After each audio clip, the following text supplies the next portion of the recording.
time to time you encounter some interesting folk. So one late night behind the bar, I'm standing behind the bar. A guy comes in, gentleman comes in. He says, "Sir, I'll have a gin and tonic."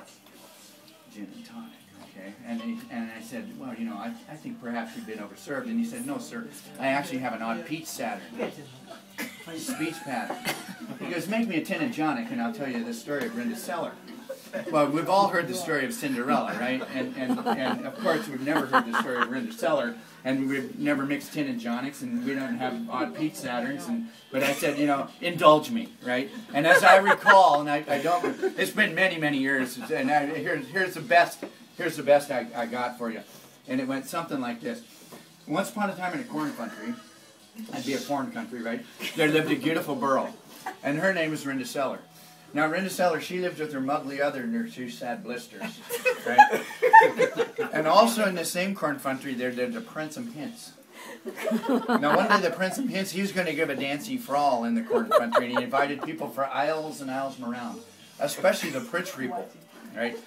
And Brenda Seller and the muggly other and the two sad blisters, they were going to go town down to buy dancey dresses to go to the dancey frolic, the Prince of Hints in the corn country for the Pritch people. And he invited everybody. I mean, this was a big deal. And he didn't do it very often, you know. And everybody from the viney tillages, you know, and the Pritch people for aisles and aisles around in the corn country. And they were excited that the Prince of Hints was given this dancey frolic. So, the muggly other and two sad blisters, they were town down, and they went to the Pritch people, and they were getting their dancey dresses to go to the dancey frolic, and I mean, this was an exciting thing in the corn country. So, the night of the big dancey frolic rolls around, and the muggly other and the two sissy ugglers, they put on their dancey dresses, and everybody throughout the entire corn country, and the tiny villages and piney tillages, and for aisles and aisles around, especially the Pritch people, they were pretty excited that the Prince of Hints was giving a dancey frolic in the corn country, because he didn't do it very often, you know. So so Brenda Seller, I mean, she had to flub the scores, and she, you know, and yeah, she was flubbing the scores, you know, and everybody through the entire corn country, they're at the Prince of Hints at the dancey frolic. So, where are we now? You remember? I'm looking for Cinderella. Yeah. It only gets better. That was the setup. Okay. For all you waiting for it to get better, that was the setup. Okay. All right, I got it all set up. Okay, were you ready to go home now? Okay, that was the setup. Yeah, okay, now, so now the night of the Brenda Seller, she's flubbing the scores, right? All of a sudden, out of nowhere, there appeared a Gary Mudfather, and he said, "Brenda Seller, I'm going to get you a dancey fresh to go to the dancey frolic, the Prince of Hints in the corn country for the Pritch people, right? And everybody throughout their entire corn country. But you have to remember, be home by midnight or I'll turn you into a tumpkin." Right? And she put on the dancey fresh that the Gary Mudfather gave her, and oh man, she looked beautiful, man. She had tight knits, you know, oh man,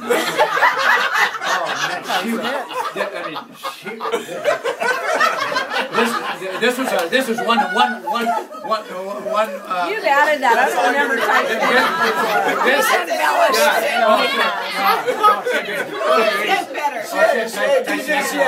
So anyway, I mean, this is one bot head, you know what I mean? Yeah. So she gets the Prince of Hints and cast on. She stashes up the rares, and everybody throughout the entire corn country for aisles and aisles around, you know. So everybody from the viney tillages, especially the Pritch people, they're at the dancey frolic. The Prince of Hints is given in the corn country, right? And the muggly other two sad blisters, and everybody's there, and that beautiful girl, and she gets oh man, she tight knits, and I mean, and immediately. 2 words we know. The Prince of Hints. Oh, there's more. The Prince of Hints. More to come. I mean, this is love at first sight, and he had a big bar set up, you know. He had tin and jonics going, and rum and cum and rollers, you know, some Todd Hotties, you know, and you could get almost anything you wanted at the bar there, you know. Yeah, the tin and jonics, you know, and then it all started coming around, right? So anyway, the Prince of Hints and the beautiful girl, they pranced throughout the evening, and everybody throughout the entire corn country, especially the Pritch people, they're wondering who's the beautiful girl, the dancey frolic with the Prince of Hints, right? And the muggly other just had blisters. They kind of recognize her, right? And they're looking. But I mean, Cinderella, she had no mucking funny, you know. So she had no mucking funny. So how could she get a Dancy Fresh, right? Yeah, where'd she get the Dancy Fresh if she had no mucking funny? You know? So they couldn't be, you know. They're thinking, not there, you know. And you know, and so yeah. And then we got the Prince and Pumpkin part. We got that right. You know, okay. So anyway, so they're prancing, and as can happen at any party, right? You know, I mean, you're prancing throughout the evening, and all of a sudden the clock strikes 12. And Brenda Seller, you know, she stashed down the rares and she slopped her dripper right there. She slopped her dripper there. And so the next day, That sloppy drip. yeah. So then the next day, the Prince of Hints, you know, he's wondering who's the beautiful girl at the dancing floor that slopped her dripper, right? And he didn't get her name, you know, and you know, and so now he got this. He got this slopped dripper. The girl with the tight teeth. Yeah. She had Tysonets. Yeah. Oh yeah. So anyway, where are we? That's the setup now.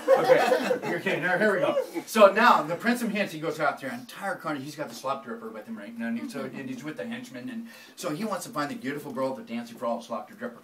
So he goes throughout the entire corn country. I mean, he goes for aisles and aisles around, especially the rich people's houses and all the viney tillages, you know.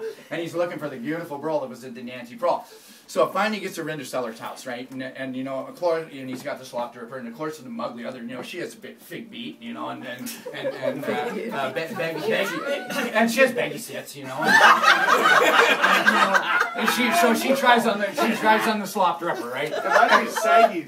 Yeah, baggy sits. Yeah, them too, you know, and fig beat, and she has fig beat, you know, and you know, so she's not gonna fit. Yeah, she's not gonna fit in the slop dripper, you know, but she tried. So he tries it on the ugly other, right? Fitting it. and so of course you know the two sissy uglers, you know, they bustle up the front, you know, they got big old they have big old baggy sits too, you know, and a big beat, you know, and so he tries it on the two sissy uglers, you know, and fitting it, right? And then all of a sudden he sees kind of a beautiful girl back there, and then he tries it on Rinderseller. Fit it. So the moral to the story, and if you've been following along real closely, there's two morals to the story. Okay, if the poo shits, wear it. All right. And if you want to fall in love with a beautiful girl, just find the one who slopped her dripper.